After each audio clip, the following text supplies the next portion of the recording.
Good morning students. मैं Rekha Sharma, associate professor political science, Rajiv Gandhi Rajkiya Mahila महाविद्यालय भिवानी से बीए द्वितीय वर्ष के विद्यार्थियों के लिए हम कर रहे हैं ऑस्टिन का प्रभुसत्ता का सिद्धांत, ऑस्टिन्स थ्योरी ऑफ सोवरेनिटी। इसे वैधानिक प्रभुसत्ता का सिद्धांत भी कहते हैं और एकल प्रभुसत्ता का सिद्धांत भी कहते हैं, मॉनिस्ट थ्योरी ऑफ सोवरेनिटी।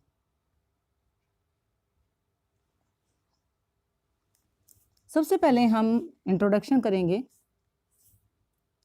प्रभुसत्ता के व्याख्याकारों में इंग्लैंड के प्रसिद्ध विधिशास्त्री जॉन ऑस्टिन का प्रमुख स्थान है। 1832 में उन्होंने अपनी पुस्तक लेक्चर्स ऑन ज्यूरिस्प्रूडेंस में प्रभुसत्ता के विषय में बड़े विशद रूप में अपने विचार प्रकट किए। इस पुस्तक में ही ऑस्टिन ने वैधानिक प्रभुसत्ता के सिद्धांत की स्पष्ट व्याख्या की, जिसे वैधानिक पक्ष से सर्वोपरि माना जाता है। ऑस्टिन के विचारों पर हॉब्स तथा बेंथम के विचारों का बहुत प्रभाव था। हॉब्स ने अपने ग्रंथ लेवियाथन में निरंकुश प्रभु का समर्थन किया तथा बेंथम ने कानून तथा नैतिकता के भेदों को स्पष्ट किया है। ऑस्टिन के विचारों पर इसका प्रभाव स्पष्ट दिखाई देता है। 19वीं सदी में जो रूढ़िवादी विचारक थे, उनकी अवधारणा थी कि सामान्य नैसर्गिक विवेक के आदेशों की अभिव्यक्ति है। ये स्थायी तथा व्यापक हैं तथा मानव आचरण को अनुशासित करते हैं। राज्य इनकी अवहेलना नहीं कर सकता और न ही इनको रद्द कर सकता है। जॉन ऑस्टिन को सामान्य कानून की इस अवधारणा से विरोध था और इसी का उत्तर देने के लिए ऑस्टिन ने कानूनी प्रभुसत्ता के सिद्धांत का प्रतिपादन किया। प्रभुसत्ता की अवधारणा को समझने के लिए आवश्यक है कि इसके सैद्धांतिक तथा व्यवहारिक रूप का भी अध्ययन किया जाए। इस संबंध में हमें दो सिद्धांत देखने को मिलते हैं। प्रथम सिद्धांत को एकलवादी अथवा कानूनी प्रभुसत्ता का सिद्धांत कहा जाता है और दूसरा सिद्धांत सीमित प्रभुसत्ता अथवा बहुलवादी सिद्धांत है। एकलवादी अथवा कानूनी प्रभुसत्ता के सिद्धांत की स्थापना जॉन ऑस्टिन के द्वारा की गई है, इसलिए इस सिद्धांत को ऑस्टिन की प्रभुसत्ता के सिद्धांत के नाम से जाना जाता है। प्रभुसत्ता के सिद्धांत में इसके निरंकुश तथा असीमित स्वरूप का समर्थन किया गया है। ऑस्टिन ने अपने ग्रंथ न्याय शास्त्र पर लेख लेक्चर्स ऑन ज्यूरिस्प्रूडेंस में कानून तथा न्याय के संबंध में विचार अभिव्यक्त किए हैं। न्याय तथा कानून की प्रकृति को लेकर उनके निर्माण तथा लागू करने की व्यवस्था का वर्णन किया है, जो कानूनों का निर्माण करते हैं तथा उसे लागू करते हैं। इस व्यक्ति अथवा व्यक्ति समूह को ऑस्टिन ने प्रभुसत्ताधारी माना है। प्रभुसत्ताधारी के कार्यों तथा अधिकारों के माध्यम से उसने प्रभुसत्ता संबंधी अपने विचार अभिव्यक्त किए हैं। ऑस्टिन के प्रभुसत्ता संबंधी विचारों को एकलवादी तथा कानूनी इसलिए कहा जाता है क्योंकि उसने प्रभुसत्ता के व्यवहारिक पक्ष की अपेक्षा उसके सैद्धांतिक तथा कानूनी पक्ष का ही समर्थन किया है। ऑस्टिन ने इसके लिए प्रभुसत्ता को अविभाज्य माना है तथा उसके स्वरूप को एकलवादी बताया है, जो केवल राज्य में ही निवास करती हैं। इस सिद्धांत की और स्पष्ट व्याख्या करते हुए ऑस्टिन ने कहा है कि उस निश्चित सर्वोच्च व्यक्ति पर समाज के दूसरे व्यक्ति निर्भर होते हैं।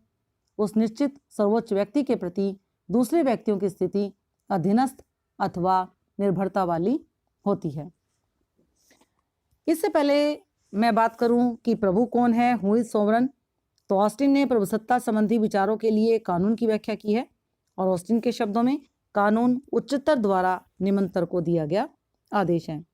कानून की इस परिभाषा से ऐसा लगता है कि वह कानूनी निर्माताओं तथा कानून की आज्ञा का पालन करने वालों में व्यापक अंतर मानता है।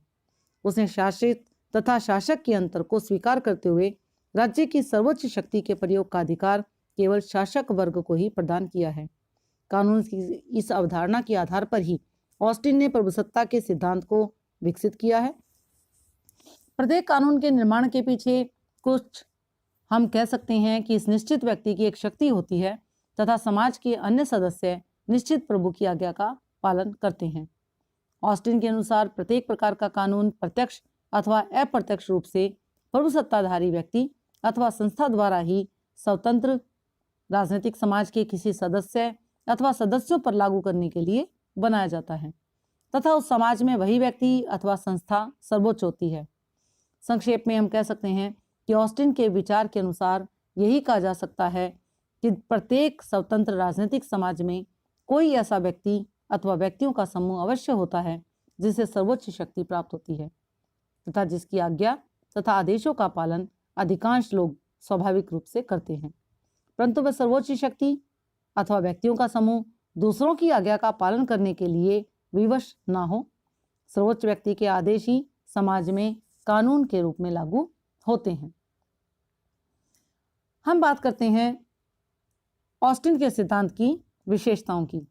Features of Austen's theory.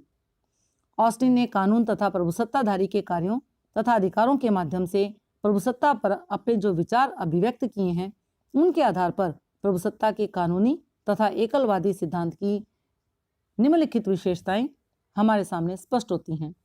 सबसे पहले नंबर पर आता है स्थायित्व। प्रभुसत्ता राज्य का एक अनिवार्य तत्व है। कोई भी समाज तब तक एक राजनीतिक तथा स्वाधीन नहीं माना जाएगा जब तक कि वह संपूर्ण प्रभुसत्ता संपन्न न हो। ऑस्टिन ने राज्य को एक राजनीतिक तथा स्वाधीन समाज के नाम से पुकारा है तथा उनके मतानुसार इस समाज में संप्रभुत्व शक्ति का होना अनिवार्य है। ऑस्टिन हॉब्स के विचारों से प्रभावित तथा इस कारण से प्रभुसत्ता को राज्य से अलग करने के पक्ष में नहीं था। ऑस्टिन का विचार है कि प्रभुसत्ता को राज्य से अलग नहीं किया जा सकता और यदि प्रभुसत्ता को राज्य से अलग किया जाता है तो राज्य का अस्तित्व ही समाप्त हो जाएगा। दूसरे नंबर पर आती है इसकी विशेषता निश्चित विशिष्ट मानव, डिटर्मिनेट ह्यूमन सुपीरियर।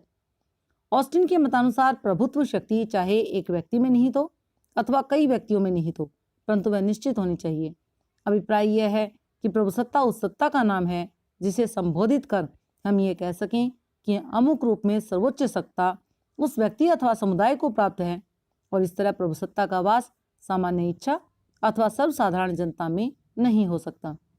सामान्य इच्छा अथवा सर्वसाधारण जनता का कोई निश्चित आकार नहीं होता। ऑस्टिन के इस विचार को प्रकट करते हुए प्रोफेसर गार्नर का कहना है कि यह सर्वोच्च शक्ति ना तो साधारण इच्छा में हो सकती है जैसा कि रूसो ने बताया, और ना ही यह मनुष्यों का समूह हो सकता है, ना चुनाव मंडल में हो सकता है और ना ही लोकमत, नैतिक मानवता, साधारण सूझबूझ तथा न ही ईश्वरीय इच्छा जैसी अनिश्चित वस्तुओं में हो सकती है। अपितु ये एक ऐसा निश्चित व्यक्ति अथवा शक्ति होनी चाहिए जो स्वयं किसी भी वैधानिक प्रतिबंध के अधीन ना हो।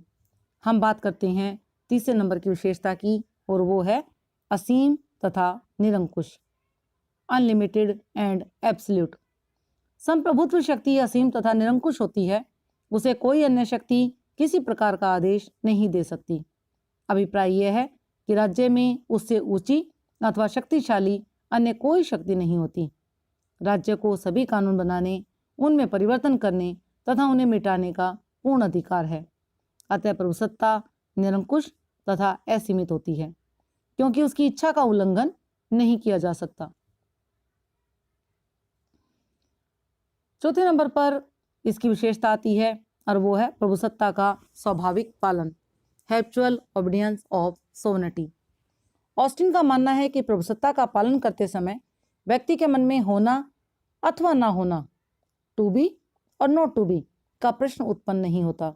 समाज का अधिकांश भाग प्रभुसत्ता का पालन अपनी इच्छा से स्वाभाविक रूप से करता है। प्रभुसत्ता का उल्लंघन राज्य तथा कानून का उल्लंघन होता है तथा इसके लिए दंड दिया जा सकता है। हॉब्स के समान ही ऑस्टिन ने भी व्यक्तियों को प्रभुसत्ता की सर्वोच्चता स्थापित करने के लिए राज्य के विरोध का अधिकार प्रदान नहीं किया है। हम बात करते हैं पांचवें नंबर की विशेषता की और वो है अविभाज्यता, इंडिविजिबिलिटी। प्रभुत्व शक्ति अविभाज्य है। हॉब्स की तरह ऑस्टिन भी प्रभुसत्ता के राजतंत्रीय स्वभाव को स्वीकार करता है। प्रभुसत्ता का विभाजन नहीं किया जा सकता। एक ही राज्य में एक ही समय में राज्य की सर्वोच्च शक्ति का प्रयोग दो व्यक्तियों द्वारा नहीं किया जा सकता। जब प्रभुसत्ता एक से अधिक व्यक्तियों में निहित होती है तो इसका अभिप्राय यह होता है नहीं है कि प्रभुसत्ता का विभाजन हो गया है। एक से अधिक व्यक्ति अलग अलग संप्रभु शक्ति जो होती है वो हम ये मानते हैं कि जो एक से अधिक व्यक्ति अलग अलग संप्रभुता का प्रयोग नहीं करते, वे मिलकर ही सारे निर्णय करते हैं तथा इसलिए संप्रभु शक्ति एक से अधिक लोगों में निहित होते हुए भी अविभाज्य रहती है। 6 नंबर की विशेषता है प्रभु का आदेश ही कानून। Law is the command of sovereign. Austin ने स्पष्ट किया है कि प्रभुसत्ता का उपयोग कानूनों का निर्माण तथा उनको लागू करके किया जाता है। कानून एक प्रकार का आदेश है जिसे मानना जनता का उत्तरदायित्व है। ऑस्टिन का कहना है कि कानून उच्चतर द्वारा निम्नतर को दिया गया आदेश है। Law is the command given by superior to an inferior. कानून की अवहेलना प्रभुसत्ता की अवहेलना है, अतः प्रभुसत्ता का स्पष्ट दर्शन कानूनों के माध्यम से होता है। स्टूडेंट्स, इस प्रकार कहा जा सकता है कि ऑस्टिन ने अपने समय में प्रचलित व्यवहारिक प्रभुसत्ता के आधार पर जिस सिद्धांत की रचना की वह परंपरागत तथा राजतंत्रीय अवधारणा के अधिक निकट है। ऑस्टिन के प्रभुसत्ता राज्य की वे आवश्यक, असीमित, स्थायी, अविभाज्य शक्ति है जो किसी निश्चित व्यक्ति अथवा व्यक्ति समूह में निहित होती है तथा जिसकी आज्ञा का पालन समाज का अधिकांश भाग स्वाभाविक रूप से करता है। अब हम बात करते हैं criticism of Austin theory. Austin के सिद्धांत की आलोचना। यद्यपि ऑस्टिन का प्रभुसत्ता का सिद्धांत वैधानिक दृष्टिकोण से स्पष्ट तथा तर्कपूर्ण है, फिर भी उसने कानून, अधिकार तथा प्रभुसत्ता पर अधिक बल दिया है। ये तीनों आपस में एक दूसरे से मिले जुले हैं। हमें इन पर केवल कानूनी दृष्टि से विचार करना है, परंतु आलोचकों, विशेषकर बहुलवादियों जैसे कि सर हेनरी मैन, सिज्विक, लास्की तथा क्लार्क आदि ने इस सिद्धांत की कटु आलोचना की है। उन्होंने ऑस्टिन के सिद्धांत में जो दोष देखे या जिन दोषों की तरफ हमारा ध्यान दिलाया है वो इस प्रकार से हैं। अर्थात हम कुछ एक आधारों की बात करेंगे जिस आधार पर ऑस्टिन के सिद्धांत की आलोचना की जाती है। उनमें सबसे पहले नंबर पर आता है कानून उच्चतर का निम्नतर को आदेश नहीं है। ऑस्टिन ने कानून की व्याख्या करते हुए कहा कि कानून उच्चतर द्वारा निम्नतर को आदेश है, परंतु ऑस्टिन की कानून की परिभाषा सर्वमान्य नहीं है। सर हेनरी मैन का कहना है कि ऑस्टिन के कानून की परिभाषा सभी राज्यों पर समान रूप से लागू नहीं होती। बहुत से कानून रीति रिवाजों तथा प्रथाओं पर आधारित होते हैं। बहुत से कानून धार्मिक परंपरा के आधार पर चलते हैं तथा उनका पालन जनता इसलिए नहीं करती कि वे किसी शासक अथवा उच्च सत्ता द्वारा दिए गए आदेश हैं, बल्कि इसलिए उनका पालन किया जाता है क्योंकि वे बहुत प्राचीन काल से चले आ रहे हैं तथा जनता के जीवन का अंग बन गए हैं। प्रथाएं तथा रीति रिवाज धीरे धीरे विकसित होते हैं तथा उनके विकास में किसी एक निश्चित व्यक्ति का योगदान नहीं होता। हम बात करते हैं दूसरे नंबर के पॉइंट की, और वो है प्रभुसत्ता असीम तथा निरंकुश नहीं है। Sovereignty is not unlimited and absolute. Austin ने स्पष्ट रूप से ये कहा है कि प्रभुत्व शक्ति किसी भी अन्य शक्ति के अधीन नहीं होती, जिसका अर्थ है कि राज्य में उससे उच्च और कोई सत्ता नहीं है। दूसरे शब्दों में प्रभुत्व शक्ति अनियंत्रित तथा अमर्यादित होती है। वास्तव में ऐसा नहीं है।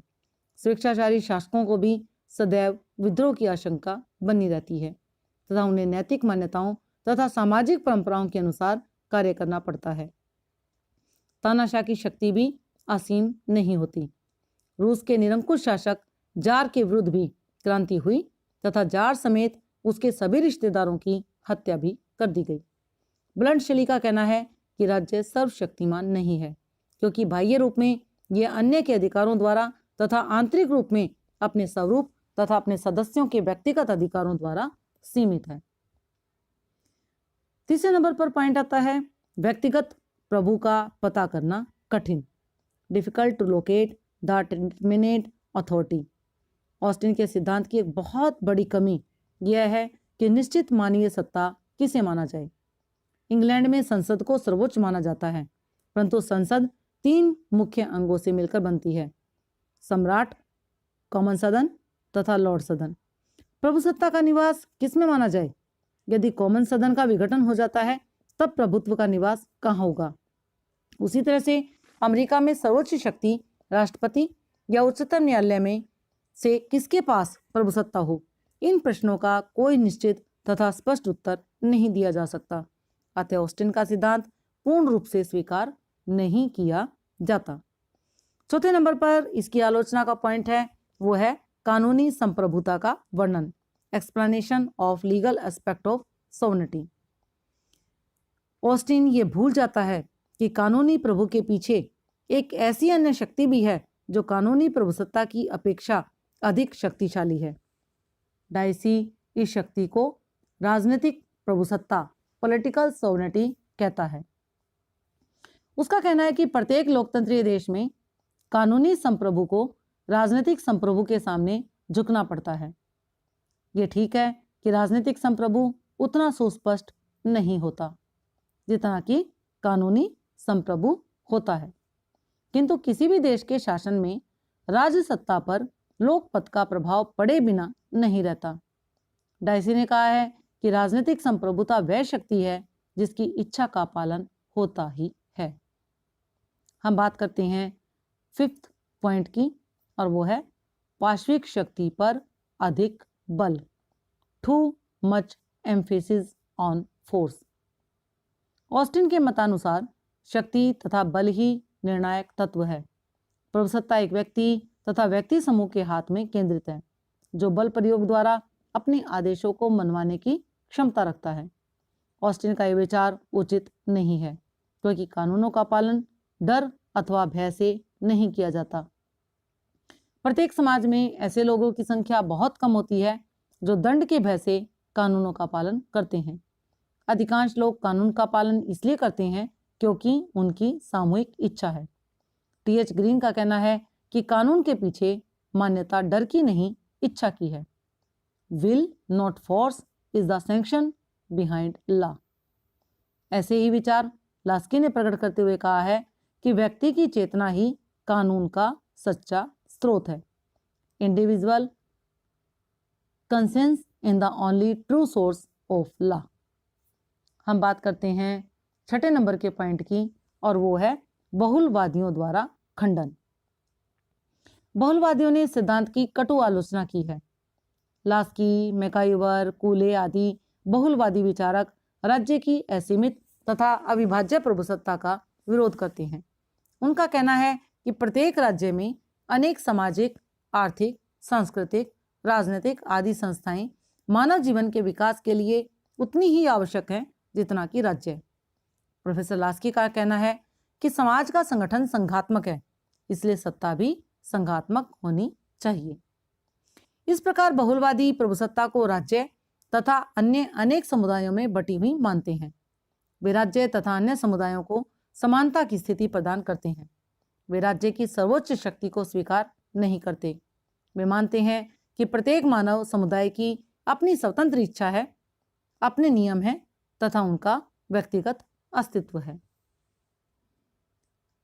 हम बात करते हैं 7वें नंबर के पॉइंट की, और वो है यह सिद्धांत अपूर्ण है।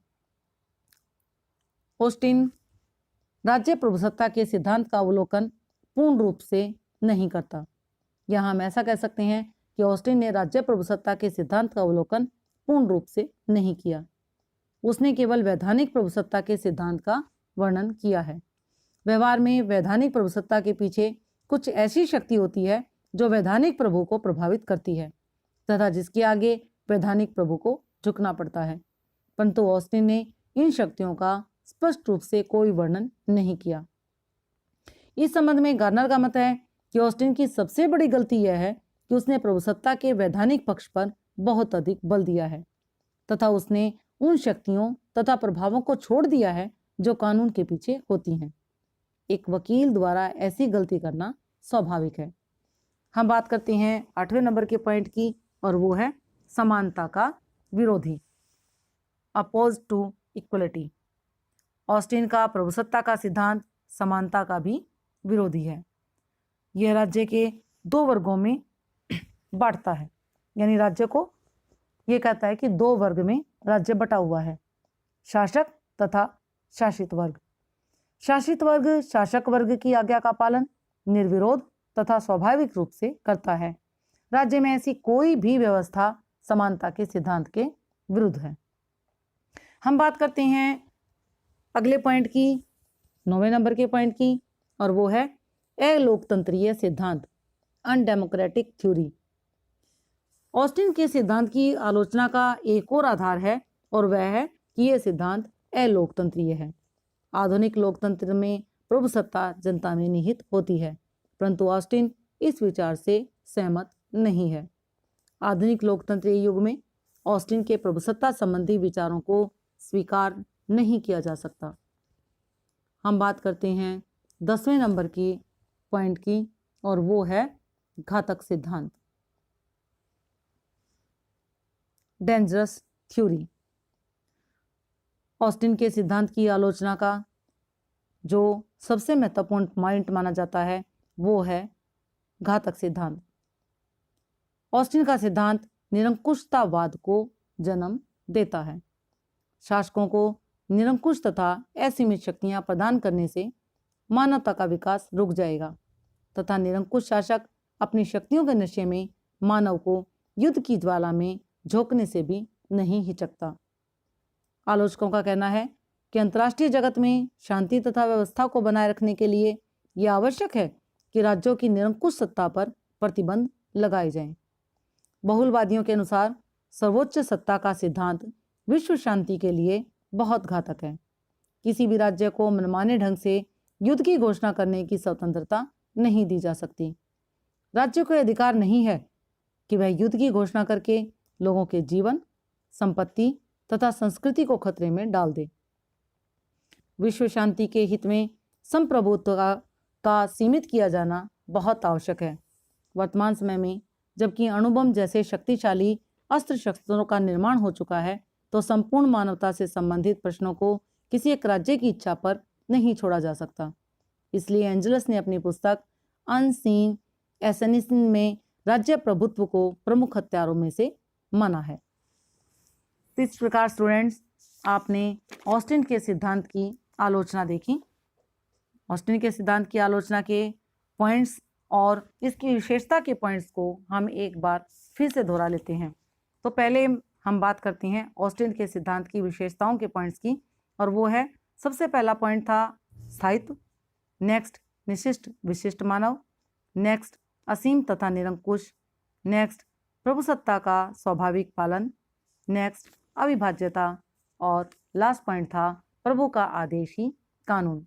इन्हीं विशेषताओं की जो आलोचना है वो आलोचकों ने, जो कि आलोचकों में नाम है सन हेनरीमैन, सिजविक, लास्की और क्लार्क, ये सभी बहुलवादी हुए हैं। उन्होंने जो आलोचना की ऑस्टिन के सिद्धांत की, तो जो विशेषताएं हमने देखी उन्हीं विशेषताओं के आधार पर हम आलोचना भी करेंगे, जिनमें सबसे पहले आलोचना का पॉइंट था कि जिस आधार पर आलोचना की जाती है कि कानून उच्चतर का निमंतर को आदेश नहीं है। नेक्स्ट पॉइंट है प्रभुसत्ता असीम तथा निरंकुश नहीं है। थर्ड पॉइंट है व्यक्तिगत प्रभु का पता करना कठिन। नेक्स्ट पॉइंट है कानूनी संप्रभुता का वर्णन। नेक्स्ट पॉइंट पार्श्विक शक्ति पर अधिक बल। नेक्स्ट पॉइंट है बहुलवादियों द्वारा खंडन। और नेक्स्ट है यह सिद्धांत अपूर्ण है। नेक्स्ट समानता का विरोधी। नेक्स्ट अलोकतंत्रीय सिद्धांत, और जो लास्ट 10वें नंबर का पॉइंट था वो है घातक सिद्धांत।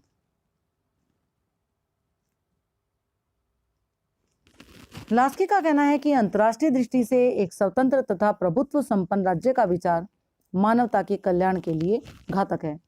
लास्की का विचार वर्तमान युग की परिस्थितियों के सर्वथा अनुकूल है, क्योंकि आधुनिक अंतर्राष्ट्रीय राष्ट्रवाद के युग में किसी राज्य का कानून निरंकुशतावाद संपूर्ण मानवता के लिए घातक सिद्ध हो सकता है। प्रत्येक राज्य को अपनी आवश्यकताओं की पूर्ति के लिए दूसरे राज्यों पर निर्भर रहना पड़ता है। इस निर्भरता के कारण ही प्रभुसत्ता संपन्न राज्य का विचार भूतकाल की कहानी बनकर रह गया है। इस संदर्भ में लिंडसे का कहना है कि यदि हम वास्तविकता को देखें तो ये स्पष्ट हो जाएगा कि प्रभुसत्ता संपन्न राज्य का सिद्धांत नष्ट हो चुका है। हम बात करते हैं ऑस्टिन के सिद्धांत का महत्व की, importance of Austen's theory. Students, जब हम किसी थ्योरी को करते हैं तो सबसे पहले हम ये देखते हैं कि ये विचार किसने दिया था, ये सिद्धांत क्या है, जो हमने इसकी इंट्रोडक्शन में देखा था। आपने इंट्रोडक्शन में ये देखा था कि ऑस्टिन का प्रभुसत्ता का सिद्धांत क्या है।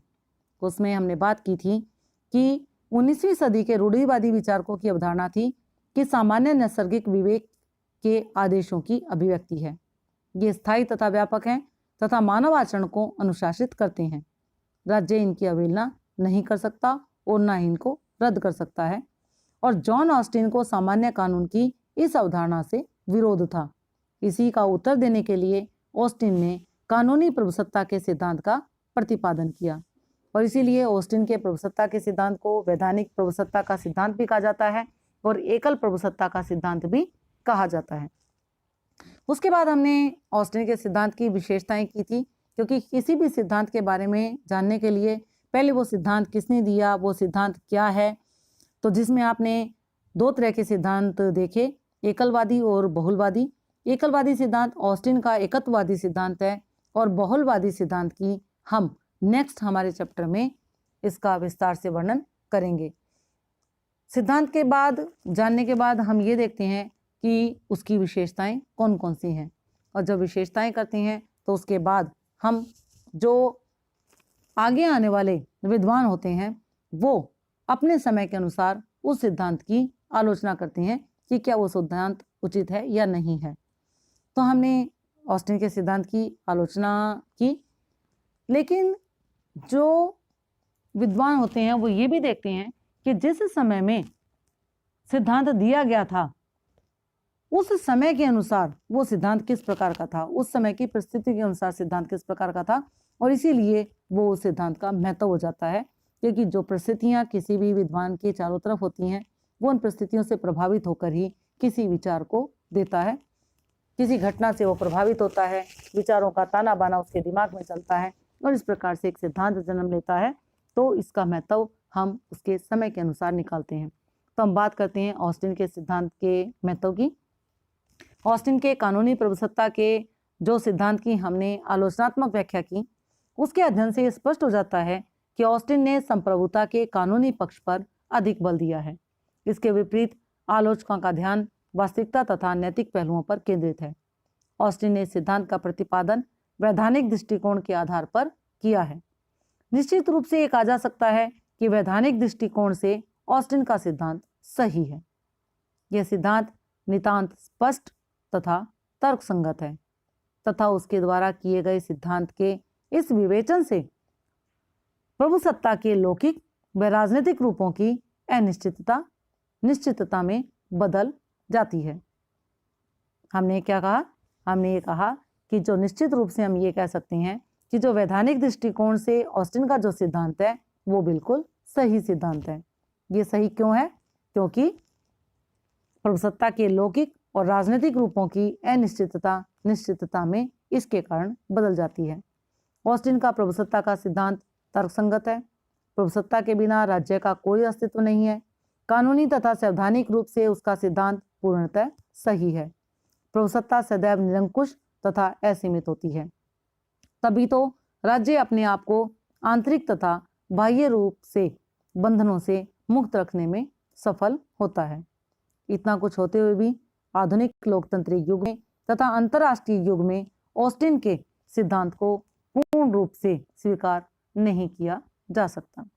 तो स्टूडेंट्स, ये था ऑस्टिन का सिद्धांत, ऑस्टिन का प्रभुसत्ता का सिद्धांत, जिसे वैधानिक प्रभुसत्ता का भी नाम दिया गया और एकत्ववादी सिद्धांत भी कहा गया।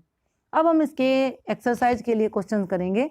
आप विस्तार पूर्वक, आपके 16 नंबर का क्वेश्चन आता है, तो आप क्वेश्चन लिखेंगे, give Austin's definition of sovereignty, what are the chief attributes of sovereignty according to him. इसमें आप क्या क्या लिखेंगे कि ऑस्टिन के जो सिद्धांत है, तो हम इसमें कहेंगे कि ऑस्टिन द्वारा प्रतिपादित प्रभुसत्ता की परिभाषा करें और उसके अनुसार प्रभुसत्ता की कौन कौन सी विशेषताएं हैं आप उनका भी वर्णन करेंगे। धन्यवाद।